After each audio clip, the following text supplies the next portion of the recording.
remove some people, replace them, etc. So I know I have the experience. Bakit niya pinuri si Pangulong Bongbong Marcos kung natanggal siya? Maraming naghihintay ng pasaring, maraming naghihintay ng banat, maraming naghihintay ng paywating laban sa presidente.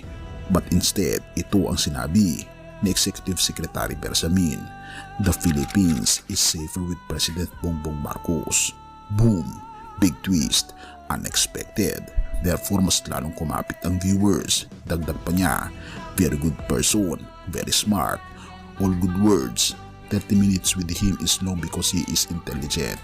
Imagine mo yun, a person who had every reason para magreklamo. Pero ang pinili ay puri, hindi pasaring. Presidente, napakagaling na tao yan. Of all the people who fight for the presidency, he was the most qualified. It turned out to be true. When I observed him working, it's safer for the Philippines kay President Marcos. I've not been saying anything bad about